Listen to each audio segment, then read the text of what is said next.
மச்சான் அந்த mutual funds பற்றி சொல்கிறேன்னு சொன்னல அதை சொல்லு. ஈஸியாக எக்ஸாம்பிளோட சொல்கிறேன் கேட்டுக்கோ. ஒரு 100 பேர் சேர்ந்து சின்ன சின்ன அமௌண்ட் போட்டால் அது பெரிய அமௌண்ட்டாக கன்வெர்ட் ஆகுமா? ஸோ அப்போது ஒரு பெரிய ஸ்டாக் மார்க்கெட்டில் நல்ல நாலேஜ் இருக்க ஒரு பர்சனை வச்சு அந்த பெரிய ஃபண்டை மேனேஜ் பண்ணுறது தான் ஃபண்ட் மேனேஜர்.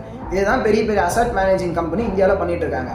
இதை மேனேஜ் பண்ணுறதுக்கு அவங்க சார்ஜ் பண்ணுறது தான் எக்ஸ்பென்ஸ் ரேஷியோ. இது முடிஞ்ச அளவுக்கு கம்மியாக இருக்க ஃபண்டாக சூஸ் பண்ணிங்கன்னா உங்களோட ரிட்டர்ன்ஸ் வந்து அதிகமாக இருக்கும். இது வந்து நீங்கள் அதிகமாக டைம் ஸ்பெண்ட் பண்ணணும்லாம் அவசியமே இல்லை. மந்த்லி வீக்லி அமௌண்ட் வந்து ஆட்டோ பேல போட்டுக்கலாம். ஸோ ஆட்டோமேட்டிக்காக பே ஆகிடும்.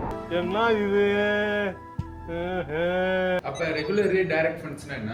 சூப்பர்ரா. இப்போ ரெகுலர் டைரக்ட்னா என்னன்னா, டைரக்ட் இருந்து நீ டைரக்டா போய் அந்த அசட் மேனேஜிங் கம்பெனில அந்த காசை வந்து போட்டுருவேன். அப்போ உனக்கு எக்ஸ்பென்ஸ் ரேஷியோ கம்மியா இருக்கும். இதே ரெகுலர்ல இன்னொருத்தர் மூலியமா போடுறதுனால உனக்கு எக்ஸ்பென்ஸ் ரேஷியோ செலவெல்லாம் அதிகமாகும். அப்போ எது உனக்கு பெஸ்ட்? டைரக்ட். சூப்பர்ரா. அப்போ தீபன் மினிமம் எவ்வளவு அமௌண்ட் இருந்தா இதுல இன்வெஸ்ட் பண்ணலாம்? நம்ம யூஸ் பண்ணுற ஆப்பில் 10 ரூபா இருந்தால் கூட போதும் இன்வெஸ்ட் பண்ணலாம். ஆனால் நார்மலா மந்த்லி நீங்கள் ஒரு 1000 rupees இன்வெஸ்ட் பண்ணா கொஞ்சம் நல்லா இருக்கும். பட் 300-400 தான் இன்வெஸ்ட் பண்ணலாம். டெய்லி 10 rupees போதும். சரி ஓகே மச்சான், அப்போனா நீ கொடுத்த 600 ரூபாவை மியூச்சுவல் ஃபண்ட்ஸில் இன்வெஸ்ட் பண்ணிடுறேன். வெரி குட் கலக்குப்பா கலக்கு. என்கிட்ட 200 வச்சு நான் ஃபண்டட் ஓப்பன் பண்ணிட்டேன். அதில் ட்ரேட் பண்ணிட்டேன். எனக்கு ஸ்டாக் தான், ஆனால் என்ன ஸ்டாக் வாங்கணும்னு தெரியல. சரி, என்ன ஸ்டாக் வாங்குறது நம்ம நெக்ஸ்ட் வீடியோவில் பார்க்கலாம்.